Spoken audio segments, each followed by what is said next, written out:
Hey guys, it's Tony here at Mechman Alternators, and I wanted to touch base real quick with a little helpful part number that we have that helps you guys with RVC controlled newer GM vehicles. We have our MM-VC1.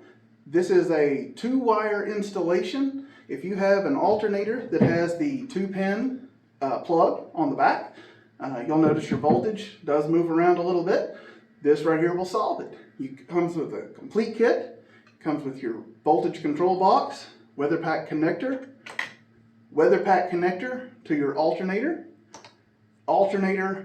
to the box. And then we give you our P103 module to keep everything okay on your dash with no lights or anything. It's a real easy kit, can vary your voltage from 12.5 up to 15.5 volts.